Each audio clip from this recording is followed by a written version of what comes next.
fucking mouse. Hey man, this is the BS sessions, and we have guests. Jerry, who do we have? Even though man, we got some classy tonight. We got Charles Traynor back again. He's pretty much the third member of the group now, probably.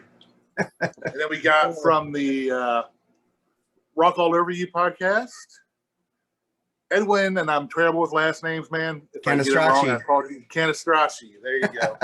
It's all right. Eddy. Yeah, so we're glad to have some class on here tonight, man. Appreciate it, guys. Yeah, I can say his name, but I can't say Lee's last name. It's weird. Crazy.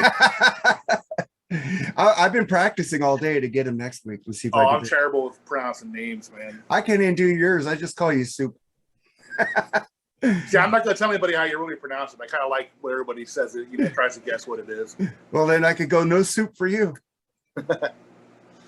Glad to be here. What are you drinking, Mark? Whiskey. Well, I know you're drinking whiskey. What kind? Evan Williams. All right, right on. Yeah, it's like I'm going easy tonight.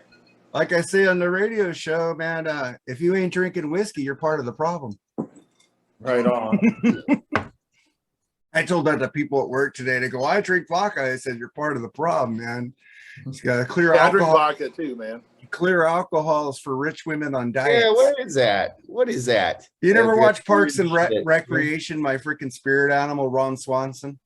Yeah, but what is that, man? I like clear liquor. I love vodka, man. Well, in the show, he's at a bar, and the guy goes, I'll take a vodka. And he goes, no, he'll take a whiskey. Clear alcohol is for rich women on diets. See, the cool thing about vodka is you can sneak it in anywhere, man. It's got no smell or anything to it. So. Well, you could get like a bladder and put whiskey like we did at Dodger Stadium. I don't know. It is Jane Fonda's favorite drink, so that might back up what Mark's saying. So how you guys doing? What's going on with you guys? Let's start with Eddy. What's up, Eddy? Just the usual thing. Just the usual thing. I was just doing some writing today, and I started drinking an hour ago, so I'm feeling good. Work's done. So essentially, this is happy hour. Instead of hitting a bar happy hour, I'm with you knuckleheads, and I'm happy to be here. Every time I see you drink Budweiser, dude, I'm just like, dude, Budweiser's an all right chaser. It's all right, Chase. I'm just messing with you, Jerry. Oh, Chaser, chaser. Jerry's like stiff. Hey, Charles, how you doing? Hey, what's up, Charles? I'm doing good. How are you guys all doing? I'm not drinking right now, believe it or not. I'm the only one teetotaling. Well, that's just because the bar's closed. It is 3:05 a.m. here. Your guys' picture frozen. Yeah, you were funny. I was just watching you all stiff. You're the designated driver then, Charles. Yeah, I'm driving today. I'm Uber. So okay. Have you motorboated any of those Polish chicks yet? Not yet, man. But working on it. Me. I need pictures of that shit. Just joking. Went to a nightclub Saturday, so we'll see what's up with that. It's work all the time. Oh, you don't have time to do that shit. Yeah. So today we're doing the ultimate 11-song Rolling Stones album. The reason why, Charles, you came up with the idea. When you came up with the idea, I said, I need Eddy on this because he's like the biggest Rolling Stones fan I know. So we need, like he said, class in here. We need him. And this list was fucking hard for me. I kept going back and forth, taking songs off, put songs back on. But we'll get into that later. Before we get into that, we got the bullshit, the BS. And Jerry, you sent me a thing today. Pat Benatar won't be singing "Hit Me with Your Best Shot" because of the gun violence. No politics about this, okay? Just no. I'm not saying any politics about it, but it's I think it's ridiculous, but it's her choice. I mean, she's telling people at least ahead of time she's not going to do that song. So more power to her. I mean, I just wish it wasn't to the point. I mean, this is a new world order now, unfortunately. So we have to live with it. So I didn't think the song was. We can blame Trump. We can blame Biden. But it's the way it's going to be right now. So go ahead, Eddy. Yeah, I didn't think the song was like someone shooting her in the song. No, I don't. I didn't even think about guns in that song. It's like she's saying, "Come on, give it to me. Like, give me a verbal jab or something like that." I was not thinking of like a boxing match. That's what I'm thinking about. Not even boxing. I don't think it is violence. I always thought it was about smashing that ass real good is what I thought. Like, found that shit. Yeah, is what I thought. never really thought about it that Well, way. the thing is, the key word shot, it's like if I say shot on Facebook, I get True, suspended. right. If I say fry, I get suspended. It's Yep. like, how can these key words need to go away? But Yeah. this is what I think. You know what? I've heard this song a million times. I've seen her like 8 times in concert. I'm going to see her again in September, twice with my wife. My wife loves her. And you know what? I could go without hearing that song. Put in Shadows of the Night. I want to hear Shadows of the Night. I agree, man. She's got so many hits. So We're invincible, you know. Give me freaking We Live for Love, you know. Give me some other shit. Hit me with your best shot. It's like, yeah, do her Helter Skelter version. I like her Helter Skelter. You know, she's pretty damn good. Oh, she got a great voice. You have any thoughts on it, Charlie?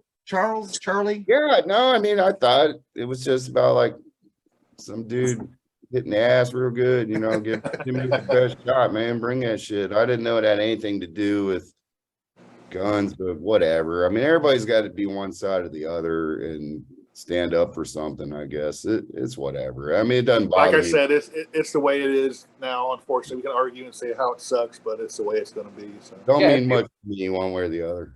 It'd be much cooler if she just said, I don't want to play this song anymore because I'm bored as fuck. Yeah, exactly. I'm bored as fuck listening to it live. It's like, would you really miss it? Exactly. Yeah. I mean, you might say, oh, she didn't play that song, but the rest of the concert would be good, you know? Yeah, I want to hear Shadows of the Night. Right. It's a fucking great song, but and then we get to the other bullshit. Pantera fans are getting divided over should they or shouldn't they. We did this last week, but we didn't have Eddy on here to give his opinions on it. And it's like, is it a tribute? I think it's a tribute. Just because they're not calling it a tribute, I think it's a tribute. What do you think, Eddy? My opinions, if you listen to the latest RMCP, it's not too different from Ian Wadley's opinion. My opinion, more or less, is, I mean, come on. I mean, yeah, it's not Pantera, but there are so many bands that people go to now that, you know, so I mean, okay, look at it this way. Okay, if I told you that Judas Priest is just the bassist and the singer, you know what I mean? Yeah. From the original lineup, you know, and by original lineup, I mean, you know, first album, Rob Halford, you know, and Ian Hill. Well, how's that different from Phil and, you know, Rex? I agree. Pretty much the same thing. Now, I understand psychologically it's because one kind of happened slowly and incrementally, like, you know, Judas Priest just kind of lost KK, then for health reasons, they lost Glenn. So it wasn't like they were gone for like 15 years and one of them died and suddenly happened. So I understand why it might have that reaction, but when you step back and really look at it, it's not really any different than a lot of these other bands and what they're doing. You know, this isn't any less transparent than Judas Priest is less Judas Priest. And that new Judas Priest kicks ass. I love, you know, Mark, that band kicks ass. We saw them twice together. I love Rob's Priest. Rob's Priest kicks ass. It's a great band. And I'm seeing them a third time, like a mile down the street. So. I want to see KK's Priest open up for Rob's Priest. Then we get double the Priest. That'd be awesome. I mean, you know, and they make an agreement not to play the same Priest song, so we get so much more Priest tracks. That would be great. That's in my dream. But yeah, so that's my thinking. I mean, I don't know, but here's another thing too, though, is I hear that there's a lot of controversy, but maybe it's just because I just kind of know the RMCP army and the people in our shared groups. Seems like everyone's kind of cool with it in our groups. I mean, where is this? Is this all like Blabbermouth or something? It's all in lots of other groups I'm in where I share the podcast in, like yours and everybody else's. I'm in all these other rock groups, and I'm watching these people just go. So there really are people like, oh yeah, they're out of it. I've seen it. Do you guys know Shane Schmidt? He just went. I know the name. Yeah, he's bitching about it. So okay. I mean, I guess I just follow cool people, so I haven't really noticed that. Everyone's kind of cool with it that I know. It's not for me, but if you want to go to it, more power to you. Have fun, dude. Enjoy it, you know. But you know, I can care. Like I said, it kind of bothered me at first, but then I got to your thinking, saying there's a lot of bands that do that shit. So you know. It isn't like they're replacing them with slackers either. They got some quality ass musicians with Zach. Oh yeah. You know? and who had a personal connection with the band, who were Right. friends. So, You know. more power to you. If you want to go enjoy it, hear the music live, for the first time if you haven't seen it yet, I'm actually waiting. I mean, Kiss is literally playing with two guys pretending to be Ace Frehley and Peter Criss, and people will go see that shit. Yep. Yeah. Exactly. Yeah. What do you think, Charles? Well, first of all, I gave up the gig drumming, so Charlie Benante's back in the band. I'm mixed emotions about it still. I mean, I would, but yet again, I would actually go too. The only reason why I'm mixed emotions is because it'd be like Ringo and Paul saying, hire Gary Sharon and Nuno Betancourt and say we're in the Beatles. We're the Beatles now. That's my only issue with it. I guess I can see where people would be upset, but who gives a shit, man? It's been fucking rough for almost years. I would love to hear those songs again live. So, I mean, I'm kind of cool with it, but yeah, the name thing I'm kind of stuck on. And it's no wonder Scott McGee, brother of Doc McGee's with it. He loves those scab bands. On to the next one there. What if they did an album? Would you be down with that? Not with the name Pantera. I hope not. I hope they would change. Why don't they just do what Creedence did? Pantera Revisited. I don't know. But I mean, I think they should be called Anthrax Pantera Society. There you go. That'd be cool. That sounds awesome. It makes it sound like it does. That it actually is. Sounds like why not play a super band element? Or even just call them Respect.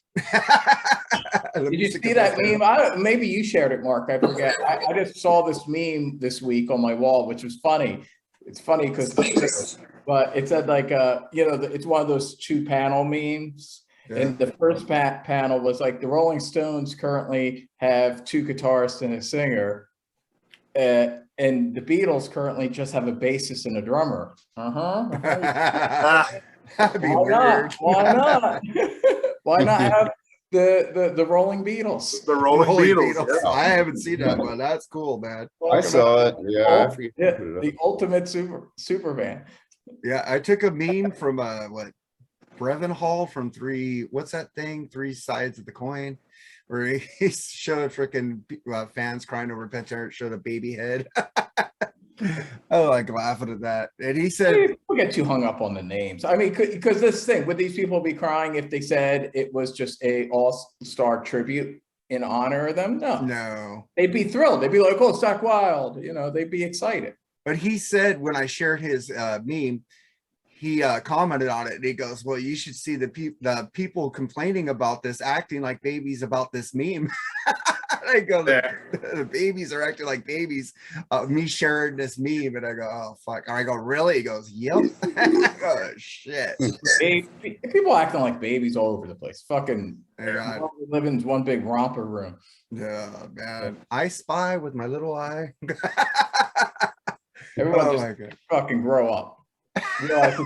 There's money to be made. Like, yeah, they went with the name Pantera because money. That they could headline, bigger venues that way. And that's it. That's what comes out. Like Ian Wadley said that nobody's going to go see the Illegals playing Pantera music. They're going to go see a band named Pantera playing Pantera music. Unfortunately, I don't even think if they did just call it Pantera Tribute, they would get less people to see it because all the casuals, because over the years, that's kind of been tarnished a little bit because there's been so many tributes and so many cover bands and tribute bands. So, I mean, if they see Pantera Tribute, they might think it's just like 5 dickheads from like the Sam Ash, playing some Pantera songs. They don't know, that's the thing. They got to have just the brand name so people know that there's actual real professionals playing this stuff. Right. God. And then, let's move on. And then anniversary of Appetite for Destruction. 35th anniversary.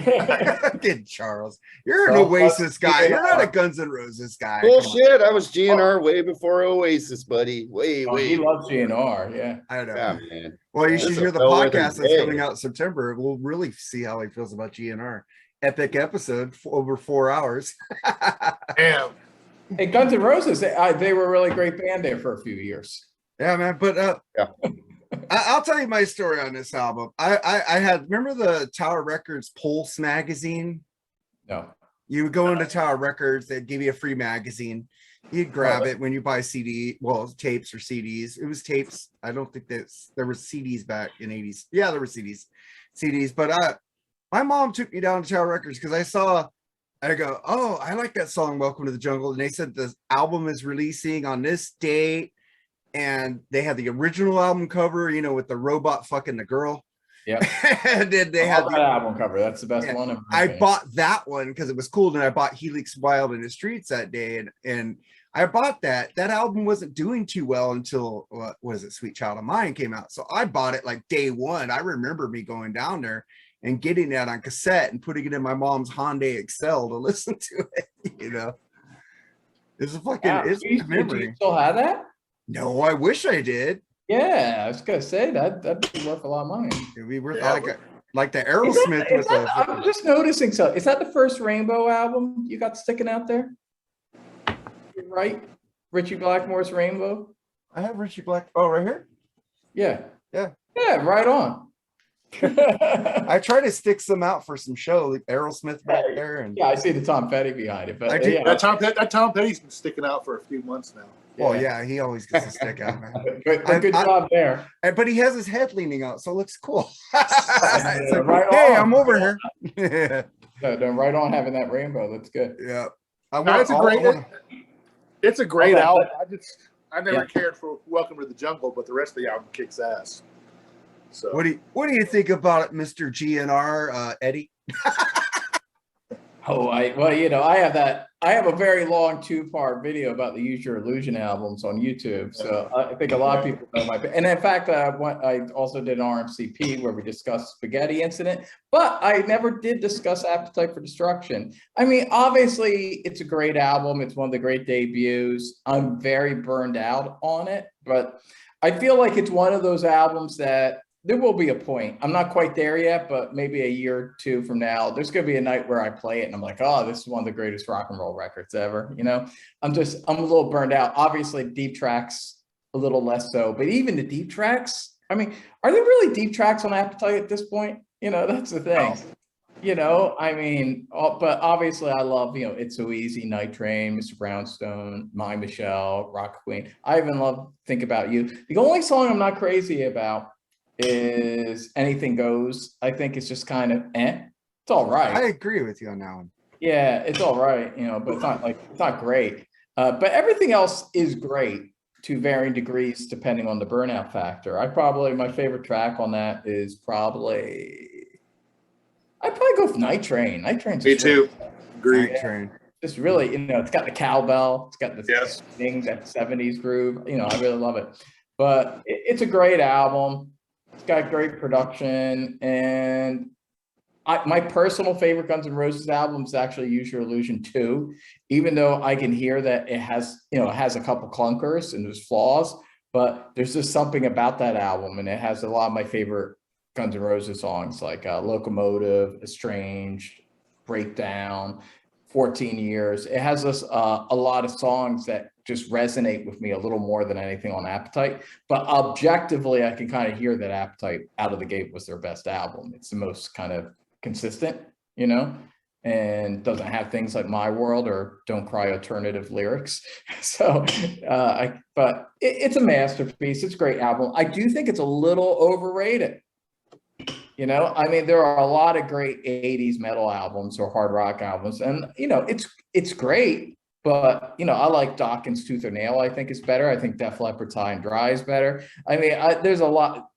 AC/DC, I think, released about 4 albums that were better in the 80s. Tesla Mechanical Resonance. I wouldn't objectively say it's better, but I do like it better. I listen to the album more.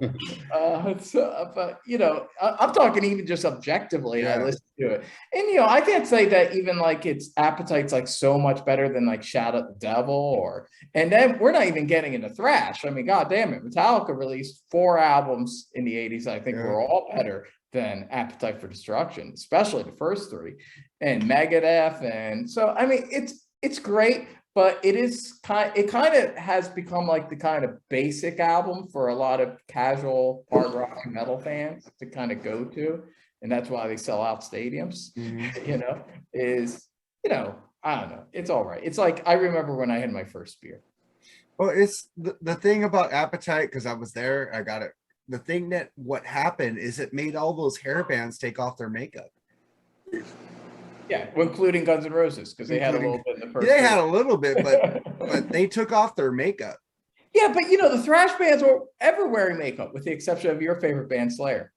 Oh, Slayer was wearing some makeup during the first album. I'm in more sad of an Ozzy Osbourne kind of way. It was more satanic than glam, but they started like trying to get more real, taking off the keyboards off their album because of that album. It's like that album did kick rock in the ass. It pushed everything kind of more towards the 70s influence, and it helped bands like Aerosmith and AC/DC, I think. Yeah. With their comeback. So very important album. It's great. I love it. I don't need to hear it again, or at least for a couple more years. I think you should hear it because it never gets boring to me except for one song. So I like Use Your Illusion too, and I like GNR Lies a lot actually. Yeah, I like Lies too. I go back to that a lot. I like GNR Lies a lot, and but yeah, Appetite is really burned for me. But I'm sure I was that way about like Led Zeppelin 4 for a while. There was a few years where I couldn't listen to it. So I'm sure there will be a point where I listen to Appetite and love it again, but not right now. Okay, Charles, say nothing about Use Your Illusion because that comes out in September because we did both of them. So no spoilers on that episode. So talk about just Appetite. It was the album that, prior to this album being out, I was just kind of like into whatever because I had so many things going on in my life, sports, video games, wrestling, all these different things I was into. But for whatever reason, for better or worse, it was GNR and Appetite for Destruction that made me an absolute music nerd and like just into it. And like, I'll defend this band to the death and blah, blah, blah, blah, blah. And fuck, everybody else is fakers, man. I kind of look back on that with humor now, but I will always hold that album in a special place. And to me, what's really cool about the album, and I think it's overlooked, it's almost like a loose concept album. Every song flows really nicely. Welcome to the Jungle. Axl hits Indiana, or from Indiana to Hollywood. It's so easy. Now he's partying.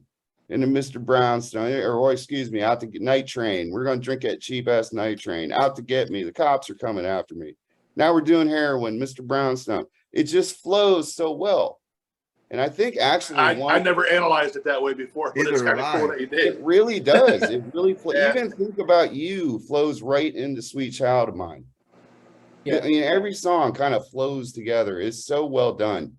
And that's why I think a superior song was left off the album, Shadow of Your Love. One of the greatest mysteries ever. Why was that not on the album? I don't think it quite fit into the concept. Wonderful, wonderful album. I never get burnt out on it. I don't listen to it as much, but it's phenomenal. I love it. And always will. But yeah, I can see where people can be burnt.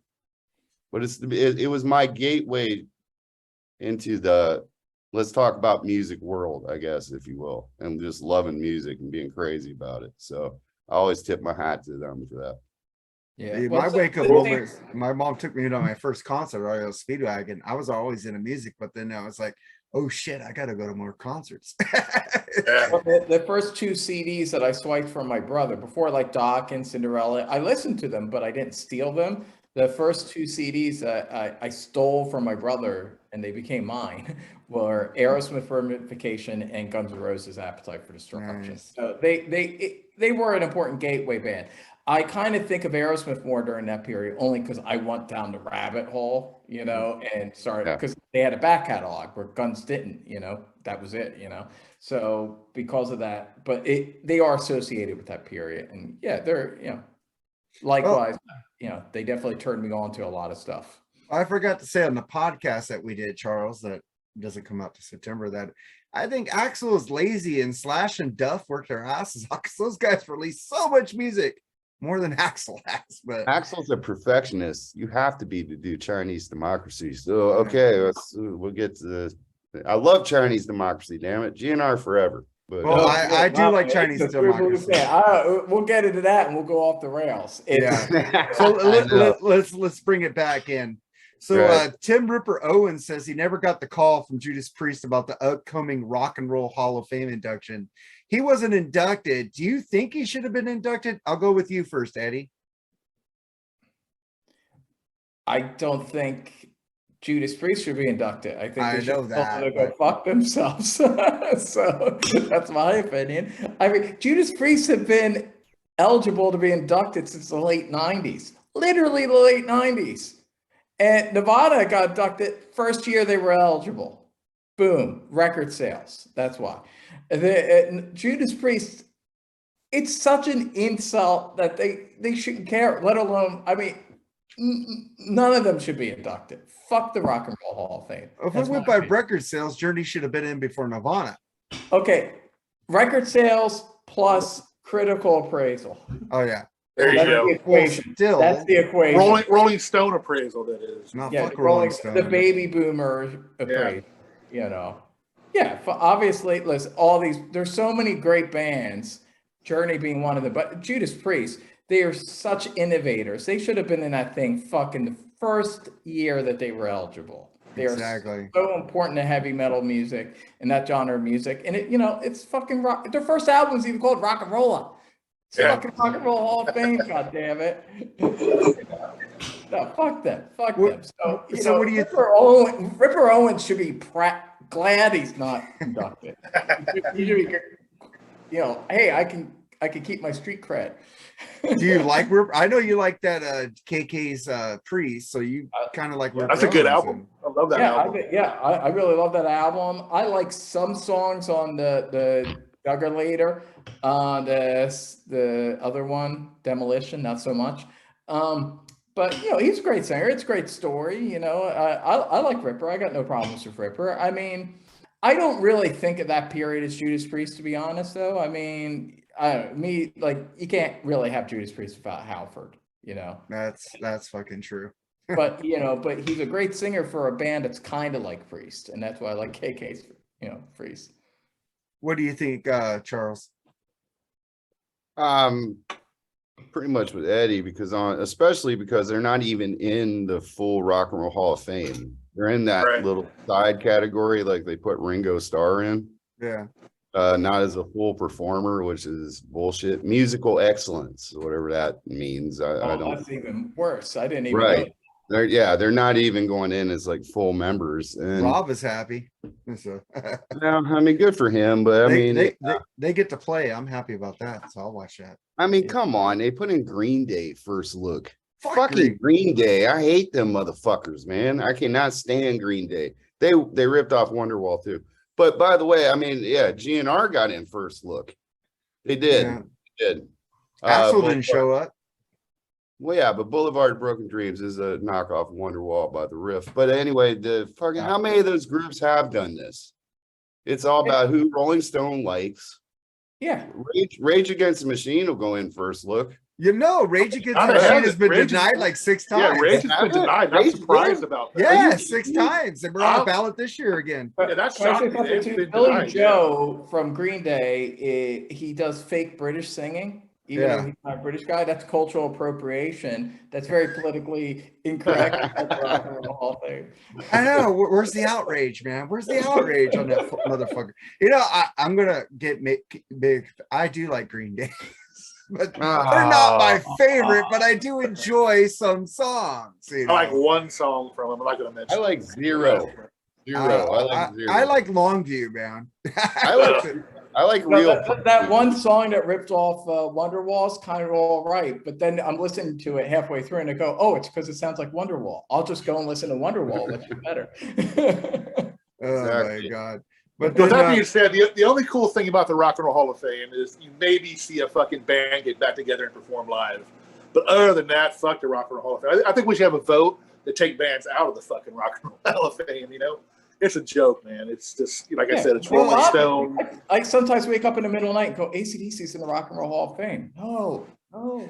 but what I'm saying is that every time Take 'em out. every time a good band gets in there, they get a vote. So it might change in a few years because you got Metallica, you got Deep Purple in there. Now you're going to get Judas Priest. They're going to get to vote for people to get in there. So we might start getting great bands. And you notice these fucking really Netflix and shit. I don't think Judas Priest is going to get a vote from the sound. Not really in it. Oh. Yeah. Judas, That's probably why they did that, because they didn't want Rob Halford putting cool bands. Have you guys noticed that movies are putting in Guns N' Roses, Dio, and freaking Metallica in television shows, and now their kids are going. And Kate Bush too. Yeah, fuck Kate Bush. He likes Kate Bush though. Yeah, I love Kate Bush. But anyway, but they've been doing that for a few years now. Yeah, because just the name itself, Rock and Roll Hall of Fame, is a joke. Because look at some of the fucking people they put in. Rap bands, fucking, nothing against Carly Simon or Joni Mitchell and all them, but they're not rock and roll. If it really being legit, come on, the Rock and Roll Hall of Fame should have been just a thing that was there for like 1 year. Like it should have just been like Chuck Berry, Elvis, Little Richard, Buddy Holly, and then stop. Bill Haley in the comments. That's all it should have been. It should have just been like a little tribute to the 50s rock and roll guys, and then stop. But if it had to go on, some form of the word rock should at least be associated with the band. Why don't they call the Music Hall of Fame? There you go. What is it, 25 years? You're eligible for your first album? Look how long it took Kiss and Rush to get in there. And I'm not a huge Kiss fan, but they did a lot. They inspired so many bands. And the thing is, you have to inspire bands. Steve Miller inspired no one. I'm sorry. Kiss inspired so many bands. I know Kiss. And then not only that, but Kiss was even like a half, kind of a half slap in the face, because they were like only the 4 original members. Yeah. And I'm a 4 original member guy. I love the original Kiss, and I hate Scat Kiss. But that being said, fucking like Eric Carr. Eric Carr is like, he was on some Makeup era albums. He kind of helped him throughout all the 80s. The poor fucking guy died of fucking heart cancer, and and it's just like, no, we won't take them on. They'll take like as Gene Simmons, and I love Funkadelic, nothing against Funkadelic, but not rock and roll. Maybe Funkadelic a little bit actually, but not Parliament. But anyway, they'll take like, the second keyboardist from that band. They'll put in this like 20 band lineup from Funkadelic, but they won't even acknowledge. They won't even acknowledge the fucking Fox. They won't acknowledge Eric Carr. They're like, no, we won't count Kiss. Only the original members. Because I think it should be up to the band. who the fuck they want to nominate. Yeah. You know what I mean? Well, the parameter is supposed to be you have to supposedly play on an album, but they put Trujillo in from Metallica, and he hadn't even been in an album yet. Yeah. And Bruce Kulick, man. Bruce Kulick was on a lot of albums yet. Yeah. How about all the Chili Peppers guitarists and drummers that got in? It's like, what the fuck is up with that? And they might as well have just been saying, Kiss, we don't want you to be on here. We're only letting as little bit as possible in because we think you suck. But they didn't even put in the Pearl Jam first drummer. He was on the first 2 albums. The first 2 albums that got them known. 10. He was on their freaking 10 album, and that fucker didn't get in. That's fucked up. A lot of politics. It's just because the band always shit on that drummer and say they don't think he's Matt Cameron got in, even though he's played with them for years, but he should have been in with Soundgarden. It's all bullshit. It's just an excuse for rich people to get to hang out with a band and take some photos with Eddie. It's horse shit. The only thing about Steve Miller getting in the, I love Steve Miller, but the only thing good about him getting in there is he called them out on their fucking hypocrisy. That was fucking awesome. He said they're gonna make me pay $10,000 a table to bring my family here. What the fuck? Big con job. That's what it is. Fuck yeah. Well, let's move on to Rodger Waters, because he did some shows in Canada, and the reviewer said, well, Drake was playing in the weekend, so I went to their show and I didn't go to Rodger Waters. And he said, I'm far, far more important than those motherfuckers. What do you think of that, Eddie? What was the exact quote? He said, I'm far, far more important. But he didn't say motherfucker? No, I added the motherfucker. Oh, that would have been cool if he said that. I know, he would have been cool if he said motherfucker. That's why I said it. I added that shit. I mean, I don't know. This is the problem with reporting, and especially these days, is, things are taken out of context. He might have been just making a little glib joke, you know, and then they make more out of it. So, you know, I can't say what he said. I mean, I don't even understand why Rodger Waters would be compared to that kind of music. I'm not even slamming that kind of music. Actually, some Drake's all right from what I heard. I never heard enough that I like to buy one of his albums, but I like that song he does, Work with Rihanna. I like some stuff. I'm open-minded to different kinds of music, but it's a totally different kind of form of music. Like, why would you even compare that to Rodger Waters? It just feels like fucking clickbait. Well, it's because the reviewer said that those concerts were on the same day as Rodger, so he couldn't hit his concert to go review it. So he got kind of, Rodger's got an ego.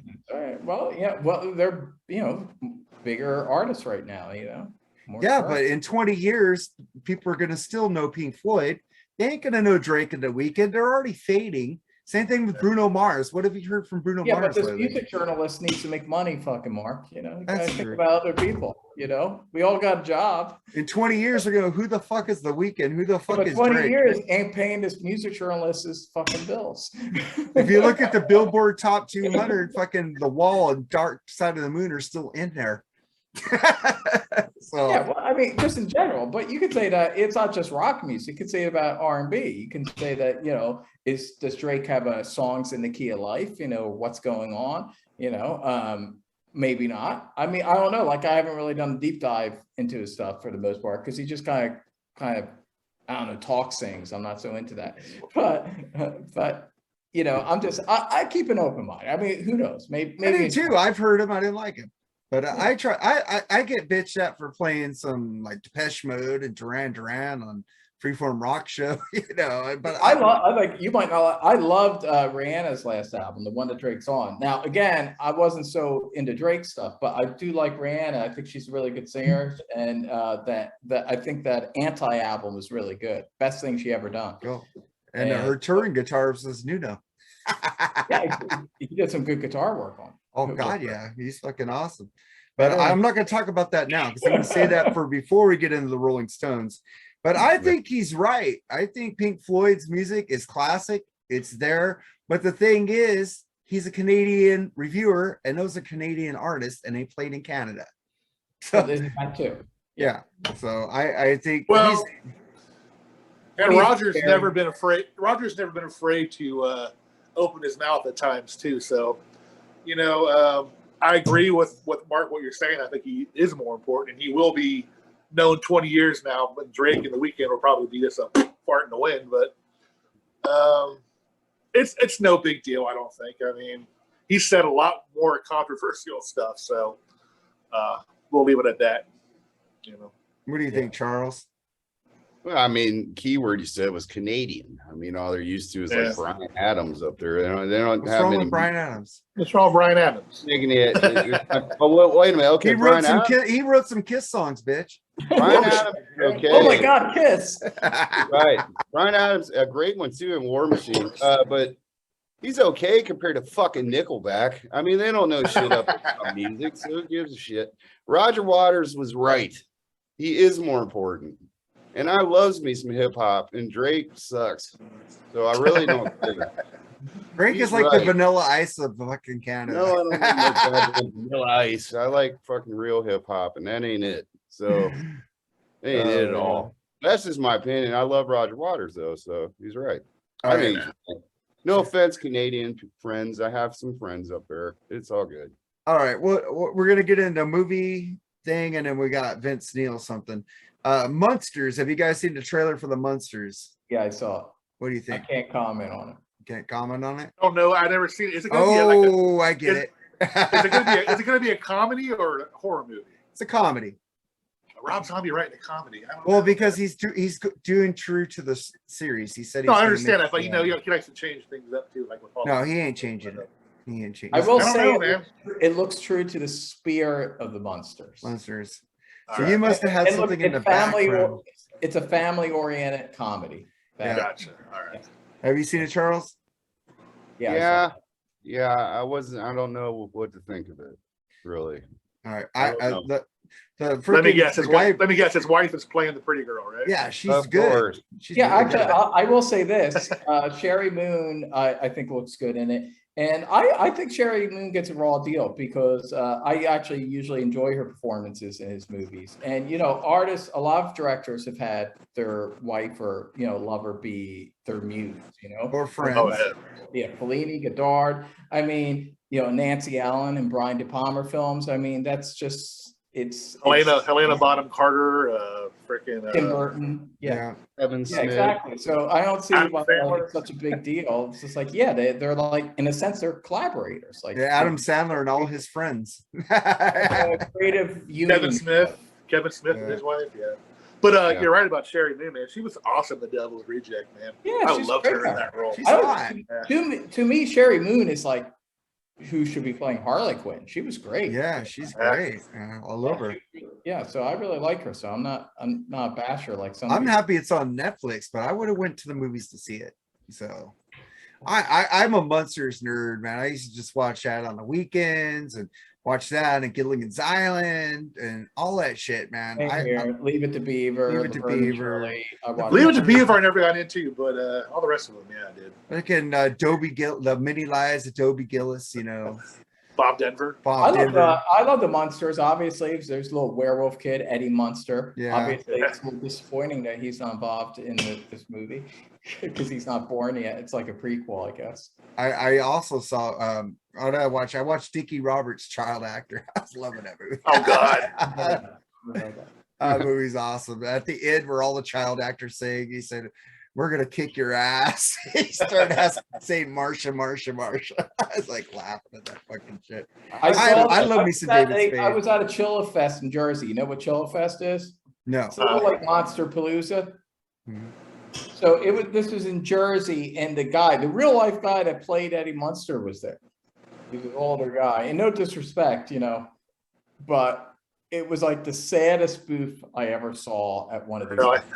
It was just really sad. He's just sitting at That's this pretty booth. bad. Poor And Butch Patrick. It's just like 60-year-old looking guy, gray hair, just kind of sitting there looking really sad. Like, this is my life. Like, normally not everyone's so obvious about it. Like, hey, they're there, they try to put on a show, but he was pretty much sitting there like, this is what my life is now. Like, it was sad, and no one was going to him. Everyone was Yeah, like, that's sad. he was like turning off people because the vibe was so sad. It's just like, oh, Eddie Munster, oh, sad. Poor Butch. But one last thing on the bullshit. Like I was telling you, my friend Shane Smith, and a lot of other friends, they saw Motley Crue last night on the stadium tour. They said Vince Neil was sounding great. Do you think he's getting better because he's practicing more, or That's it's good to just hear, man. tapes, I'm glad or- to hear that. Tapes are better. I think they finally got the Kiss thing figured out. Is what I think. Because what I've seen is he can't even hold his breath. I mean, he's just out of breath. They all the said that he time. stopped running around, and he's Well, that he's might holding his help. breath, you know, I did. That might I heard. yeah, it might I help. heard Nicky Yeah. turned his bass up more, which I don't know what would be worse, actually, because you know, being how I think great that was he just a is on bullshit stage. story about Nikki drowning out. That ain't George Lynch and Don Dokken. You know? I know. George Lynch did it. Man, that was a disaster on the Monsters of Rock tour. Man. Oh, you George saw Lynch. it? I saw him on the Oh, yeah. opening for when he turned up the freaking knobs on him, and George. And he broke and- he threw like 3 guitars and busted them. Man. He did not want to be there. Oh, Don was just going up to him like he looked like he wanted to bitch slap George. But, all right, man, that's our bullshit. Before we get No, in, we got one more, buddy. oh Oh, yeah, boy. Extreme versus We got one. Every time I'm on, we got that one. Kiss versus let's go. Extreme. Right. All right. Extreme. Let me give you my side of the story before you fucking shit on him. I already know how Edwin thinks, and I think I know how Jerry thinks. This is my thing on Extreme. I fucking love them. I think they're fun. They're groovy. They don't write bad lyrics. The song titles look bad, but if you read the lyrics, they're more tongue in cheek and they're sarcastic. They're very sarcastic. It's like, it's Susie wants her all day. What?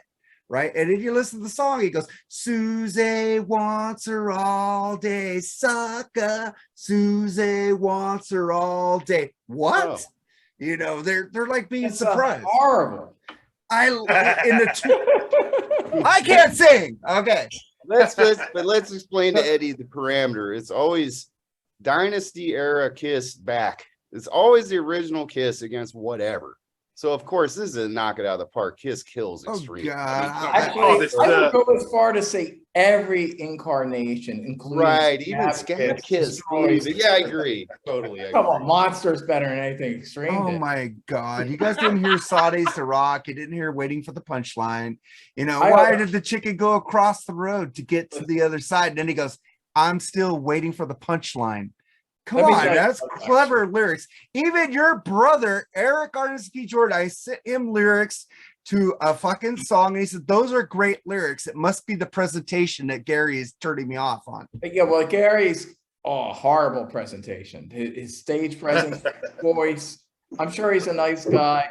I don't care. Nice guys don't, finish first in my book. Yeah. This thing about Extreme, I admittedly have never sat through a whole Extreme album, because even when I was in fucking junior high, they sounded lame. So I listened to some lame shit in junior high, but no, Extreme I could never get into. And I'm not talking about that fucking more than words bullshit. Yeah, that song fucked them up. When they did the pseudo funk song, what was the song?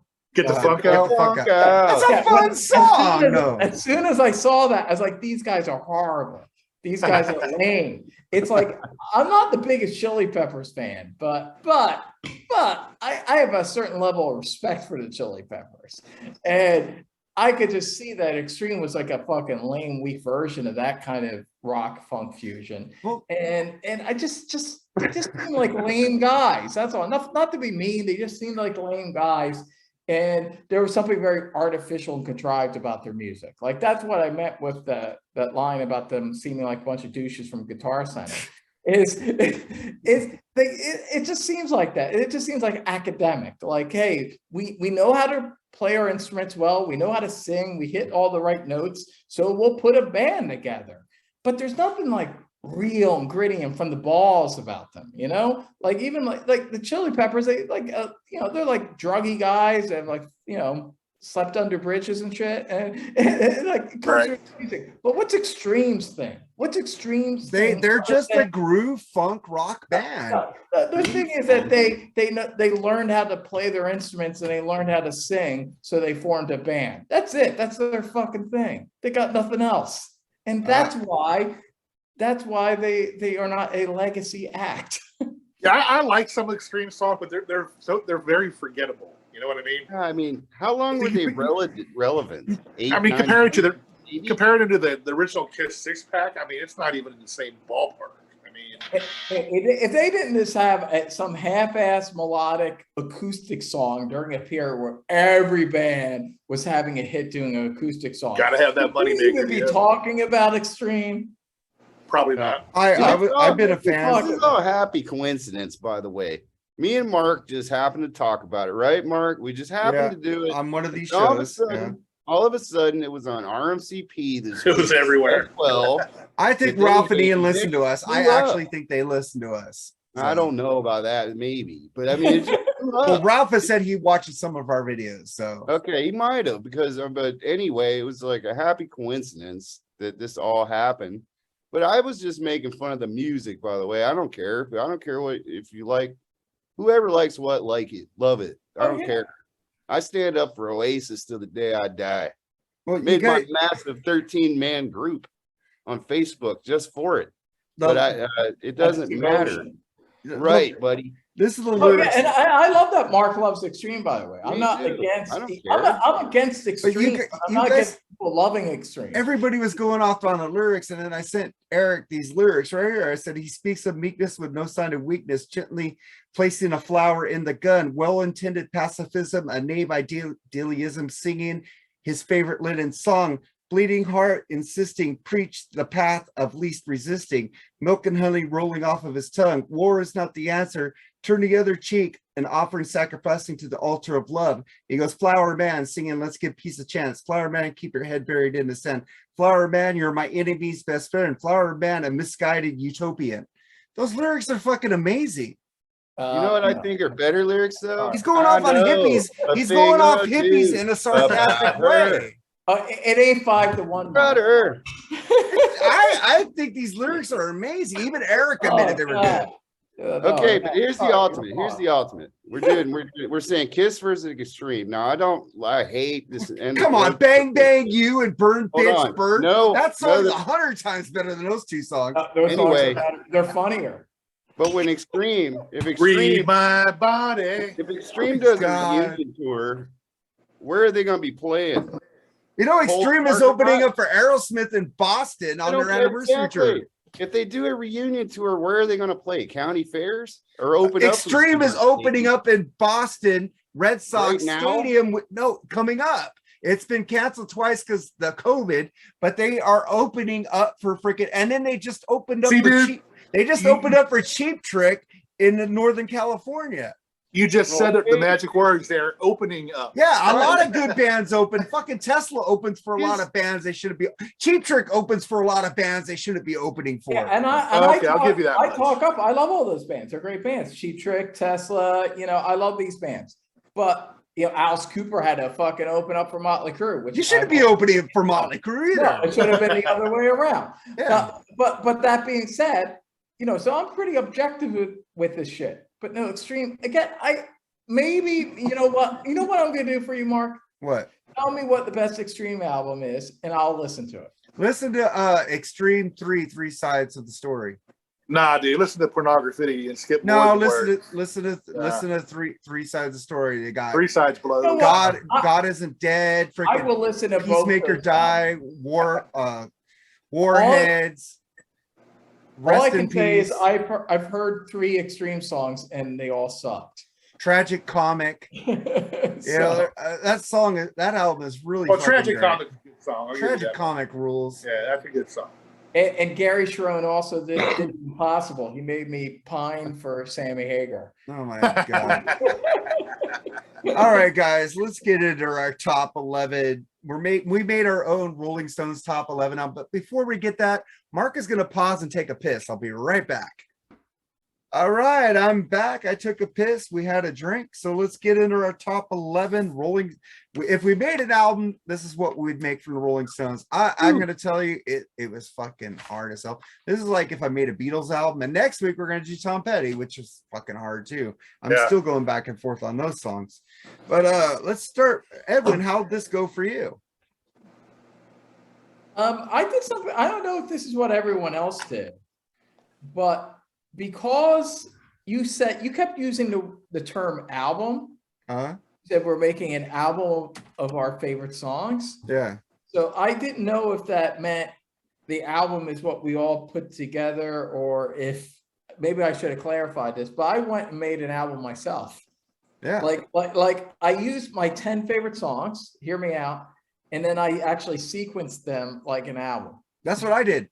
Yeah, I just did my favorite 11 songs. No, I sequenced them. I made an album. I did an 11. So I made an album. So I sequenced them like so they would flow like an album. And the Rolling Stones, most of their classic albums are 10 songs, but you said 11. Yeah. So I had one song which it kind of segues into a song that's actually not one of my favorites. I like it, but it's not like one of my top 10 favorite Stone songs, but it segues into the song.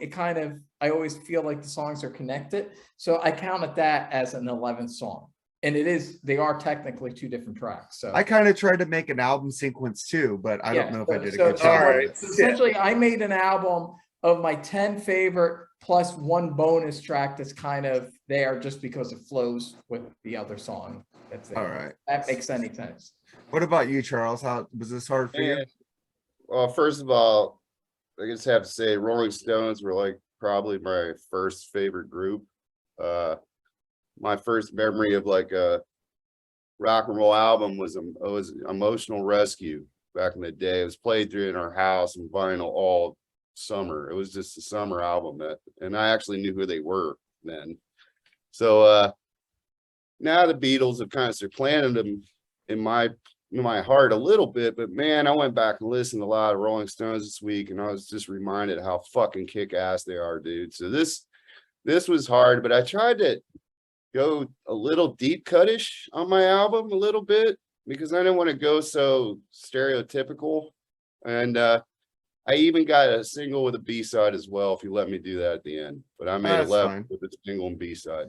I so. could have made a top 50 or 100. You could go like a double album with the Yeah, you Stones. can make an essential Rolling Stones album. Essentials Rolling Stones, because this was hard, man. It's like I don't even know if I could ever do a Beatles one like this.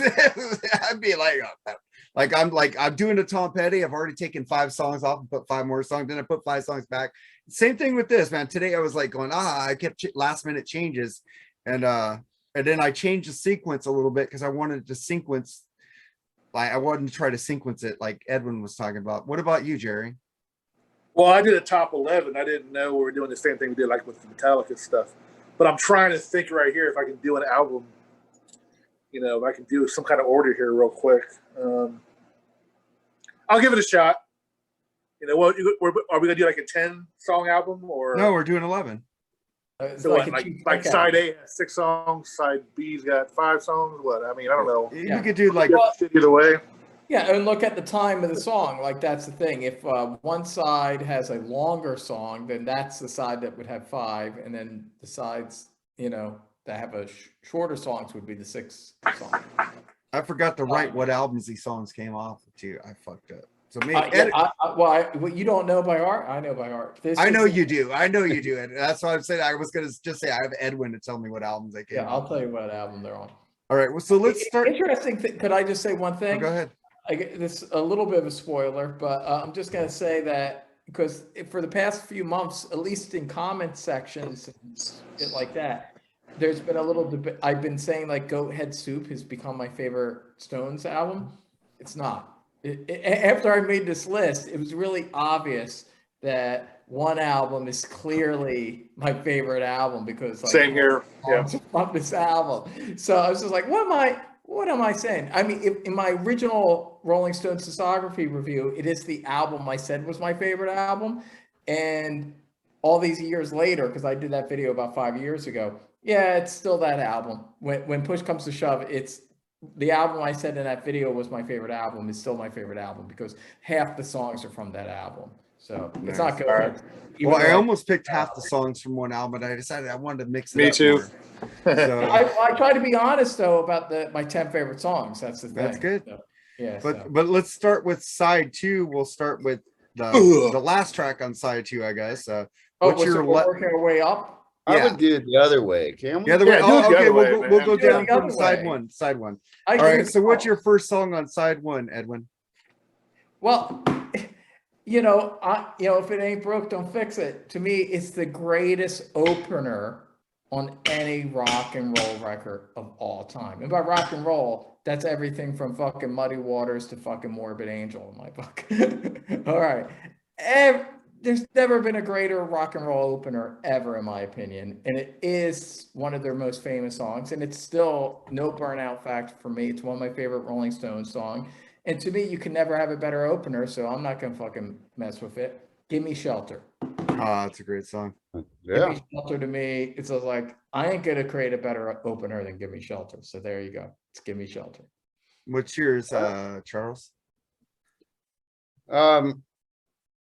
See, I feel this is one of their best openers, but I like Give Me Shelter too. You might see it a little later on, but my opener is, I think, the ultimate opening song for the Rolling Stones, and a little bit newer from Tattoo You, Start Me Up. Oh, Great song. Yeah, we reviewed that It album. fires right into it, so Yeah. it's great. I love that song. So What about you, Jerry? Can't take. I'm gonna go a little later or a little newer. Newer means like the 89, 90. I don't know when I don't know when Steel Wheels came out, but I really love Mixed Emotions. I really love that song, man, and I think that'd be a great opening song on an album. I think. I think I went from what is it? Sticky Fingers, Rocks Off, Okay. Exile Main Street. Exile Main Street. See, I love those 2 albums. Are like mishmash to me because I love them both so much. So fucking Rocks Off. I fucking love Rocks Off. I love the Black Crowes cover too. So that's why it's probably mine. But I like the Rolling Stones version way better than the Black Crowes. But I love it. And then we go to track 2 on side 1. What's yours, Edwin? Eddie? Well, mine is from that album, Sticky Fingers, and it was the second track on Sticky Fingers, and I just think it works, and it sounds pretty good after Give Me Shelter too. I actually listened to this. I made a playlist, but my second track is Sway. Oh, that's a good Oh one. yeah. Awesome track. Mick Taylor track. He played all the guitar parts. Awesome solo. Probably my favorite solo on a studio Stones album. And I'm a big Mick Taylor fan. He's my favorite lead guitarist in the band. And yeah, Sway is just, it's dark. It sounds almost kind of Sabbathy. Like I could hear like this song like on Volume 4. Like it just has a kind of doomy, kind of demonic sway to it. But yeah, I love Sway. It's one of my all-time favorite Stones songs. What's yours, Charles? Number 2. I have no idea what album this is off of. I had to go find it. It's that deep of a cut. And being, like I said earlier, I love the Beatles more. I love the fact that John Lennon and Paul McCartney wrote their first big hit. I Want to Be Your Man is my number 2. I love their version of it too. And I have a few older songs, but not a lot. But I do like a lot of that old. Again, the Rolling Stones is so hard, dude. You can go like the early stuff and it sounds different, with Brian Jones and all that. And then with Mick Taylor and even the Ronnie Wood stuff. But I've always loved their version of I Want to Be Your Man. It's not just making fun of them. But that's an interesting story how they got that song anyway. But I do like that song. So What's your number 2, Jerry? My number 2 is off of Let It Bleed, Midnight Rambler. Man, I love that song, I dude. almost picked that. Fucking great album. I Good mean, song. that's probably my, well, no, it's not my favorite, but I think it's my second favorite album. Just loaded with, fucking great tunes, man. That one, underrated song. I think it should have been more popular than it was. But, I mean, they had so many popular songs. What the fuck? I mean, but anyway, that's my number 10. If I would have picked that song, it would have been the live 9-minute version of it live. It's just amazing. I was listening to that today. I go, oh shit, I ain't gonna pick a live track, but fuck, I would have picked it, the live one. But my number 2 is this will be an upcoming episode of the Freeform Rock podcast. We did Beggars Banquet, me and Lee, and I really got into the song Jigsaw Puzzle. Great song. I fucking love that track. I never heard it before till I reviewed it, and that was my pick, not Lee's. I picked it. I said I want to hear Beggars Banquet, so because I know some songs off it, and I heard Jigsaw Puzzle, and that was my favorite song off the album. I fucking love Amazing it. song. It didn't make my list, but I thought of it. It's one of the ones that just missed it. I love that song. Yeah, I played it on the rock. I went and bought the track too to play it on my rock show because I loved it. Amazing album, but yeah, that's one of my favorite songs. Well, I'm gonna get the album soon, but I just didn't have enough money to buy the whole album right now. Yeah, it's great album. And then we get to our number 3 track on. So we'll do like 6 on side 1 and 5 on side 2. Sounds good. Okay. So mine's 6 because of time restraints, because I did this realistically. All right. Yeah, I didn't check my side is 6 and on one side, and then it's the other one. All right. So number 3, Eddie. My number 3 is actually, this is the latest Stones song that made the cut, although I love all eras of the Stones, but this is from the Tattoo You album. My third pick was Slave. Oh yeah, Big fan of Slave. It's a funky, down and dirty groove, one of the greatest grooves. And I love the funk, and I just love the song Slave, and it flows with it. Even though this is a song that's actually from I believe it's the Some Girls sessions, maybe Black and Blue. It's either Black and Blue or Some Girls, but it's like late 70s. So it still kind of flows. Generally speaking, I do love early Stones, and I like a lot of their later stuff, but generally I kind of like late 60s into the mid 70s, like that kind of, I would say like 68 to 78 is kind of that 10-year period is my favorite period. So that's what's represented here. But yeah, Slave, it's an awesome track. It's such a fucking groove. Charlie Watts, R.I.P. I love it. So what's your number 3, Charlie? Charles? Chuck Charles, you already hit it. I'm not going to call you Chuck. That's an Ian Wadley thing. So Yeah. I'll call you Charlie. You already hit my third song, Rocks Off from Exile. I think it's just a perfect rock song, and it flows real nice after I Want to Be Your Man, I think, on my version there. Nice. You already talked about it. It's a great song. So What's your number 3, Jerry? I'm gonna go a little soft here on this one. I think Mick Jagger called this their most beautiful song they ever wrote, from their Satanic Majesty's request. She's a Rainbow. I love that song. It's such a cool tune. It's actually kind of making a comeback in a way. It was on Ted Lasso and a couple other shows, man. It's a beautiful song, well-written song, great harmonies in it, great strings in it, great tune. Yeah, that was almost a pick of mine, but then I heard a song today. I gotta pick that song. So I took that one off. I was going back and forth all day with this shit because I was listening to Stones all day just to make sure my list was great. And then we get my number 3 is You Can't Always Get What You Want. What album was that from? Let It Bleed. Let It Bleed. Fucking love that song, man. It's fucking. Oh, wait, you got that as a 3rd track? Yeah, I got it as 3rd track. Put the slower one in there in the middle. But the jigsaw puzzle, and then it's gonna pick up. I don't know about your sequencing, Mark. It's all right. It's great song. I tried at the end because I was taking songs in and out, because I had She's a Rainbow here and there. So well, I'm waiting because I didn't have a Beatles album. We make Hey Jude the 3rd song. I don't know. All right, man, but that's it. What's your number 4, Eddie? My number 4 is from Exile on Main Street. One of my all-time favorite songs, down and dirty bluesy song, Ventilator Blues. Oh yeah, badass, dude. And it has that chorus when it comes in with the horns, and it's just so bad. It's like evil dark blues in it, and I love the fucking drum beat and just everything about that song. It's always been one of my favorite Stone songs. Great deep track, one of my favorites. Ventilator Blues. And didn't they record that like Muscle Shoals studio?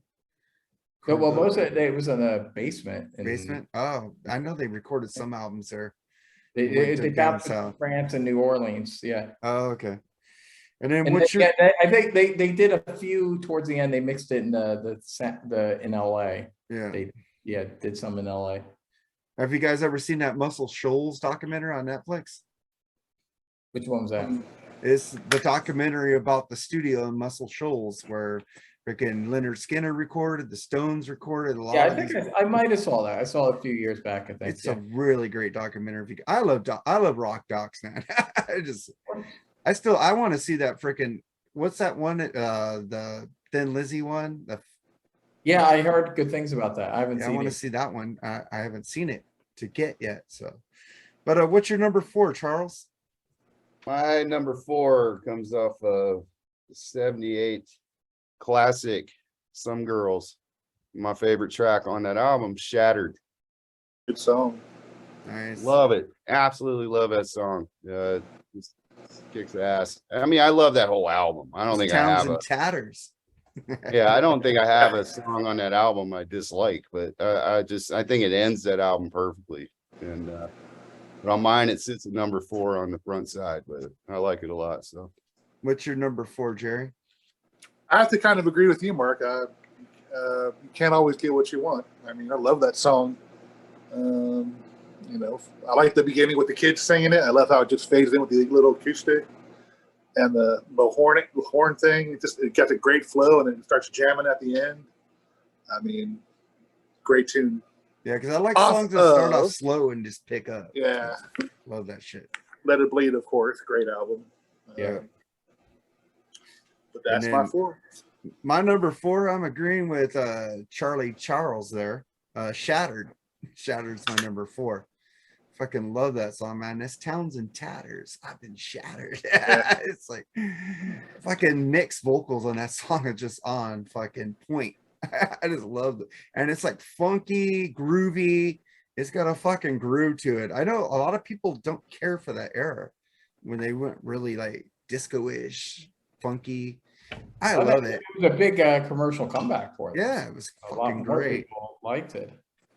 And then we get to our number 5. What's your number 5, Eddie? Well, this is the one I was talking about. That's a little bit of a burn off because Ventilator Blues goes right into the song. So it's kind of like a coda in a lot of ways, which it's not one of my favorite Stone songs, but I wanted this to flow and I like the song. It's just not one of my favorites, but I put in I Just Want to See Your Face because Ventilator Blues literally segues into the song. It's like this gospel kind of jam afterwards.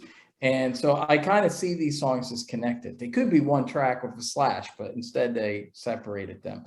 And so not one of my favorite Stone songs, but I do like it. I will at the end, though, tell you what my 11th favorite Stone song is. It's one of the big ones, actually, and what just missed this album. But because I was trying to make this an album, I felt like I had to include I Just Want to See His Face. Otherwise, Ventilator Blues ends abruptly. and with a little fade in it, just won't work. So the OCD, my OCD did not allow that. So I included I Just Want to See Your Face. But it's not a bad song, a nice little gospel tune, but it's not really a song. That's the thing. It's more of a coda. So, but there you go. What's your number 5, Charles? I believe the album is Big Hits and Green Tides or something like that this comes off of. I didn't quite know the name of this album, but 19th Nervous Breakdown. Great song. Great song. I love that dive bomb effect they do with the bass towards the end of it. And it's just a cool song and really kind of ahead of its time. I don't know back then people were talking about nervous breakdowns quite as much, but you know, it happens all the time today. So yeah, I've always dug that song. So slightly deep, but it's not really. It's usually on single. Yeah. People covered that song a lot. Yeah. Right. Yeah, I think it was a standalone single, so that's why it was included in compilations. Yeah, I couldn't find the actual album. So yeah, they never actually put on an album, but yeah, it's a great song. Just like the Beatles have a lot of songs. Drive My Car wasn't on an album either. Yes, it I was. think Ruby Tuesday was on an album. Actually, Mark, you picked one of the songs. I fucked up. What was that other song? It was around the same time. You got Day Tripper. You got We Can Work It Out. Yeah, I know. I just fucked up. I've been drinking some whiskeys. I Want to Hold Your Hand. She Loves You. What was the song that wasn't on a Beatles album? I Want to Hold Your Hand. She Loves You. Day Tripper. Day Tripper. That's if we're talking about UK, US. Right. Right. Yeah. The US versions usually did have the singles. Yeah. Ah. Yeah. Cool. But the actual English ones, except for here's one little quick trivia note. The Magical Mystery Tour was the only US version of an album that they actually adopted in England. The only one. Yeah, eventually that became like the canon. Right, the standard. It was the only one. Nice. So what's your number 5, Jerry? Number 5 is probably my favorite Stone song ever off Exile. Tumbling Dice. I love that song, dude. I saw you. Fucking great blues riff, man. Yeah, I kind of posted that earlier. Yeah.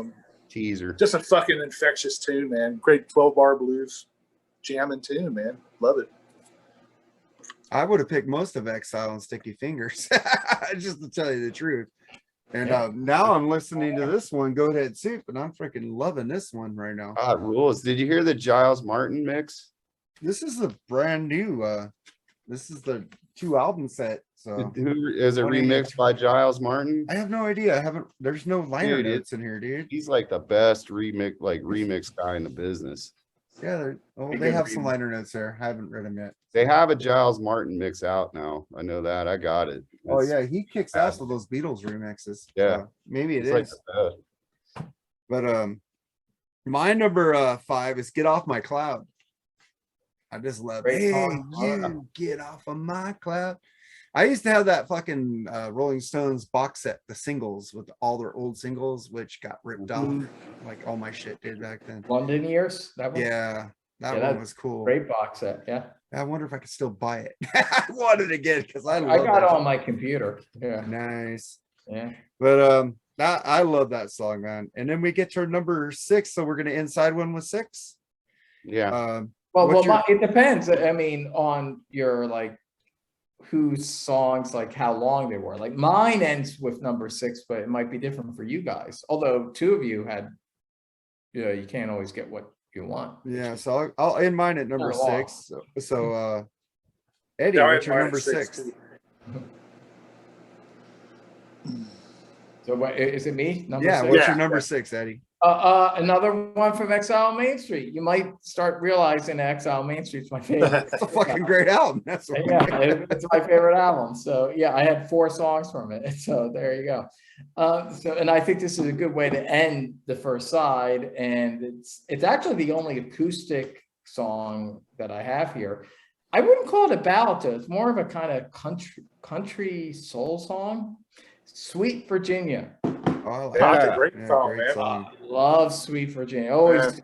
It's actually the song I want them to play at my funeral. Yeah. Sweet Virginia. Scrape the shit off your shoes. I just love that song. Something about it. It's also, they kind of similar to kind of what Elvis was doing in the late 60s, where it's like you listen to it, it's kind of country song, but it's also very soulful and bluesy too. It's kind of like all their influences are kind of mixed in organically, into like one song. And it's just, I couldn't really call it even a ballad. It's just something very unique. But it's something about Sweet Virginia. Whenever I hear it, it just moves me. I love it. It's always been one of my favorite Stone songs. So there you go. What's your number 6, Charles? I'm gonna end side one with another Tattoo You song. It's I love Happy. That's probably one of my favorite Keith Richards songs, but this is my favorite Keith Richards song, Little TNA. Yeah. That's actually my favorite. It didn't make my list, but it's my favorite Keith Richards song. I remember Yeah, the freaking man. review on that one. I was going, Love I was it. gonna love this. Yeah. Did you listen to our review of this album, Charles? Tattoo You? No, I have to go look back into the Yeah, it archives. was me. Yeah, and I think I said that that's my favorite Keith Richards song. Oh, I Yeah. love it. that song. Yeah, Yeah. awesome song. Yeah, man. A little rock and roll. Tits and ass, oh baby. Yeah, so good. Great, so catchy. So what's your number 6, Jerry? I'm going to end my side A, side 1, or whatever the hell you want to call it. Let It Bleed's Give Me Shelter, man. Another great Fucking song. legendary tune, man. Hear it all the time on the radio, never get tired. That's one song you never get. There's a lot of Stone songs you never get tired of.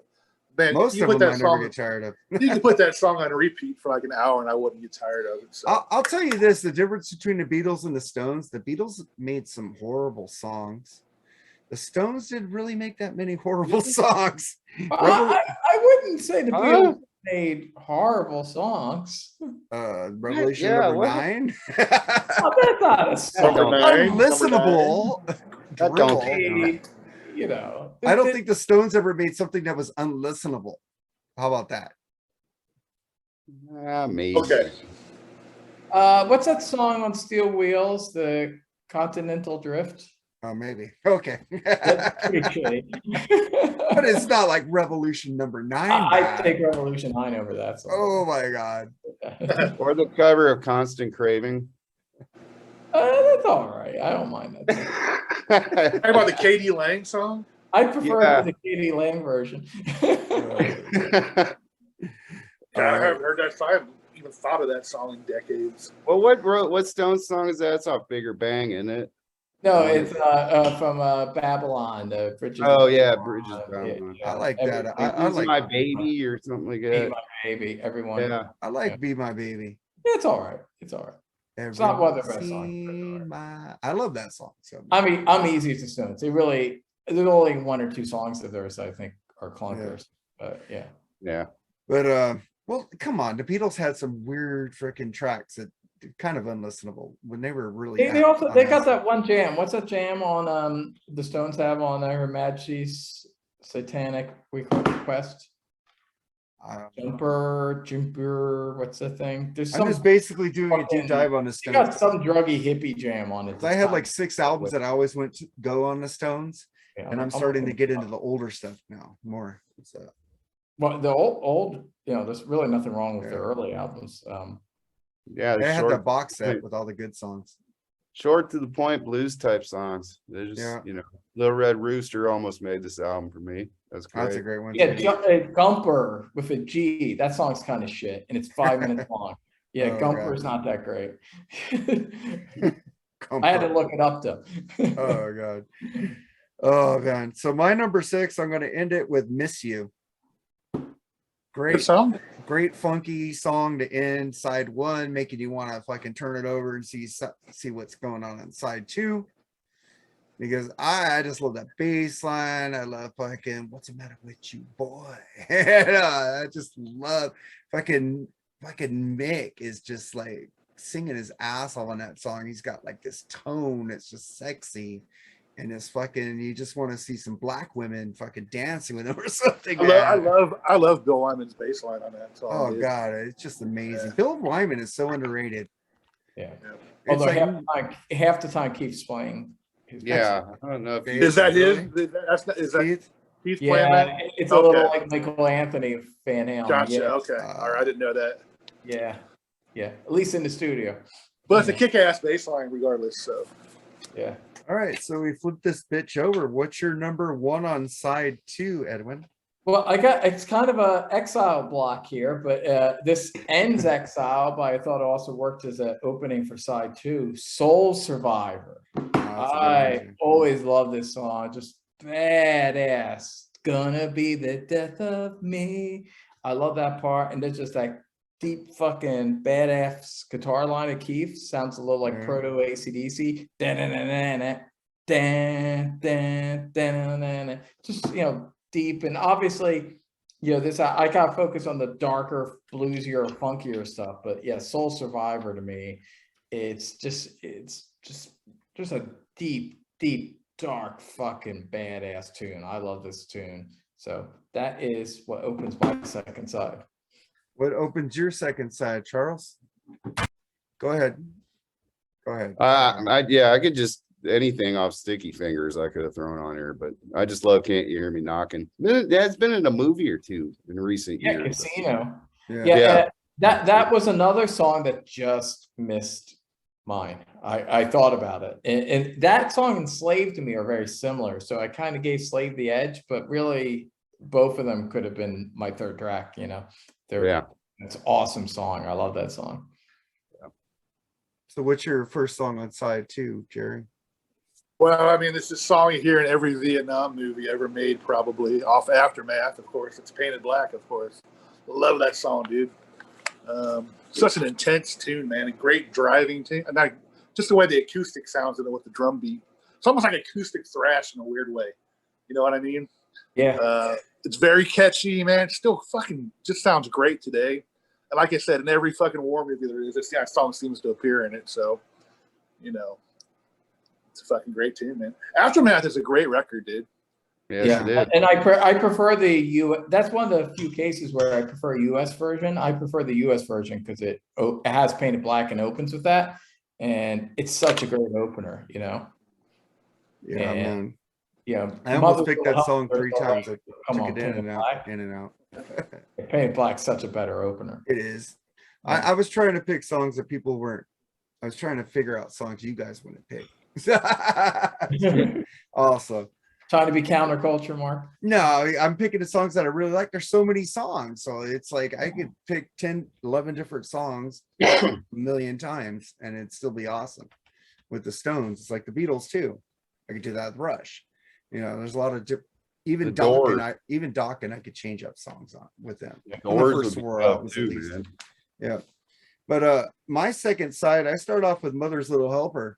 What a drag it is getting old. Black. Yeah. So you guys just both had Aftermath openers. I guess so.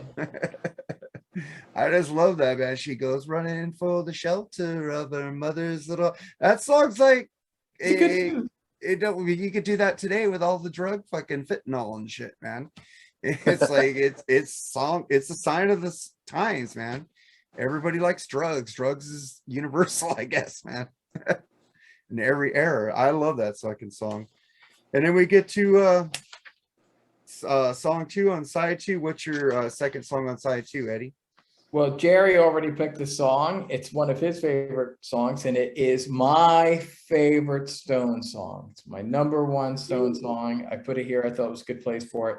Midnight Rambler. Oh, yeah. Great fucking song, dude. Great All song. time. It's epic. It's their epic blues song. I like you said, Mark, I do like that Get Your Yayas Out version best. That is my favorite version, but I used the studio version because, you know, it flowed on the studio album. But either version, either the studio version or the live version, is my favorite version. I just that breakdown, that groove when they really kick into it in the midsection and Charlie kicks in. I love it. I love the lyrics. They're dark and pervy. I love them. Everything about the song. It's great. It's one of the greatest songs to me. This is like they're like In My Time of Dying or When the Levee Breaks. It's like they're epic. It's awesome. Also, Let It Bleed. Let It Bleed is the only album besides Exile that had multiple songs from. So I guess that by default should make it my second favorite Stones album. And thinking about it, kind of is. Like, yeah, I think to me, I love Sticky Fingers, but I think I'd go with Exile and Let It Bleed as my top two. But yeah, Midnight Rambler, my favorite Stones song, and second song on my second side. What's your number 2 on side 2, Charles? Let It Bleed. Monkey Man. No, that's a good one. Love it. It's got a nice groove to it. And I don't know. I've always loved that song. So I did the same thing. I tried to find stuff that not everybody else would think of. So a little bit. Also, like, it's kind of like we laid out whatever we did last week, whoever that artist was, like a collection that maybe to get somebody into the group, you know, a little bit of spread it about a little bit, not just stick with one album. So, or one era. And I don't know. I thought Monkey Man is one that's a little bit, I almost put Parachute Woman in that slot too, though, but I like Monkey Man a little bit better. They use that in a Scorsese movie too. Yeah. I forget if it's Goodfellas or Casino though. It's one of them. Yeah. One of them has Monkey Man for a bit. I feel like it's probably Goodfellas. I'm thinking. So yeah. I think so. They used Gimme Shelter in both. Actually, they used Gimme Shelter in 3 different Martin Scorsese films. Yeah. They made a joke. Did you hear the joke? You know, he directed the concert film for the Stones. Mhm. And Stones didn't play Gimme Shelter. And Martin Scorsese made a joke. He said, "It's the one time I don't have Gimme Shelter in a movie is when I do a Rolling Stones concert movie." Oh my God. But what's your number 2, Jerry? I'm gonna do the title track off this album. It's only rock and roll. Almost picked great that radio tune. Great radio tune. Fucking just a cool jam, man. I love it. I almost picked. I know it's only rock and roll, but I like it. I almost picked Ain't Too Proud to Beg. I almost picked that one too. Great. It was either that or Dead Flowers off Sticky Fingers. I almost picked Dead Flowers too. But and She's a Rainbow. I want a little bit more commercial with It's Only Rock and Roll for that. So. Well, I think I went kind of commercial with. And I'm kind of doing this on the fly too because I thought we were doing a top 11 list. So. Well, we kind of are, but I was kind of sequencing it. Like Jerry's like working this. He's making this album, and I'm sure when you put it together, it's going to sound next week when we do Tom Petty with Andy Rodriguez from Black Spinner, let's make it sequence in an album. Okay. All right. Gotcha. So mine, I think it's kind of commercial too. I think it's off of Goat Head Soup. Do Heartbreaker. I just love the horns. I love Heartbreaker with that 44, you know, and that ooh, yeah, that song just grooves and jams. I fucking love it. And then what's your number 3 on side 2, Eddie? This is probably the deepest track of all my deepest tracks. In fact, you guys might not even know this. It's pretty obscure, but it is awesome. And when I've played it for people are like, "Oh, what's that fucking song?" They want to know about it. Have any of you ever listened to the Metamorphosis compilation? No. In the 70s? think I have. Yeah, I think I have. Yeah, so it's a compilation of various things that this older manager of theirs had the rights to, and he put out a compilation, which the Stones were not happy about. But there's this one gem that has never appeared anywhere except for this one compilation. Some of the other songs have appeared on other compilations, like the London Years, but not this song. This song you can only get on the Metamorphosis compilation. It's the last track. And I love it. It's a song called I'm Going Down. Has any of you ever heard the song? No, I want to hear it. Amazing. It's a Sticky Fingers. It's from the Sticky Fingers sessions. It's a badass tune. It's just got this down and dirty. It sounds like the bridge between Sticky Fingers and Exile Main Street. So Nice. Right there, you know it's awesome. And I used it. If you watch my YouTube video, part 2 of my Rolling Stones discography review, I did a very long. It's one of my earliest videos. I did it many years ago.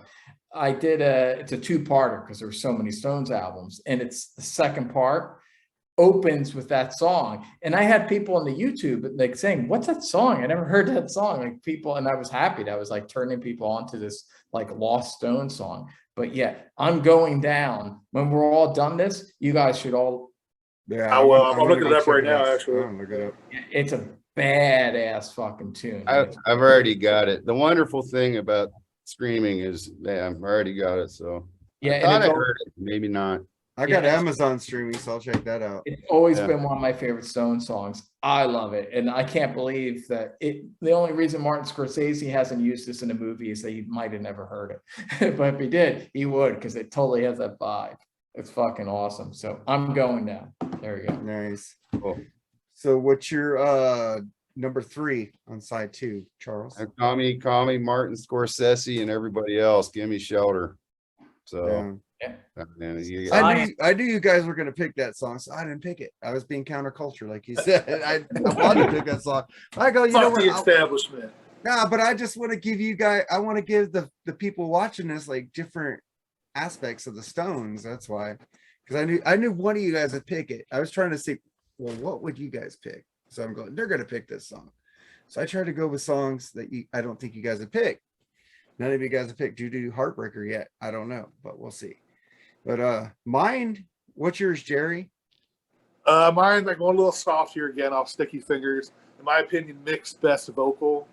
Wild Horses, man. Fucking beautiful tune. His vocals on that are fucking top notch, man. It's so emotional. It's been covered a lot by a whole bunch of people. It's just another one of those fucking great songs, man. Just chill out, fucking listen to, and just lose yourself in the tune, man. It's just a beautiful song. And you know, Sticky Fingers, man. What a fucking album that is, dude. Great fucking album. I would have picked that also, but I went with because I got this album. Wait, did we do Charles?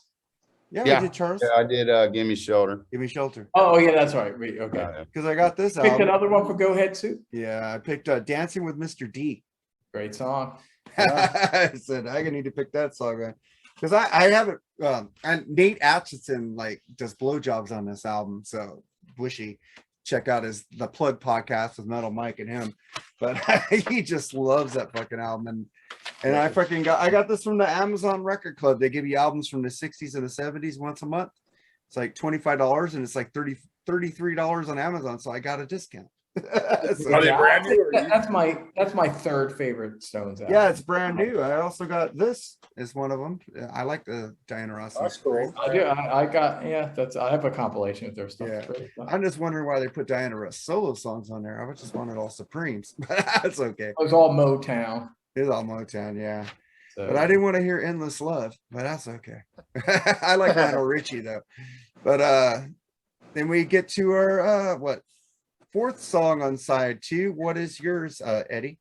Well, you'll like this because you just picked it a little while ago. Heartbreaker. Nice. Did I say the right amount of doo-doos? It's do.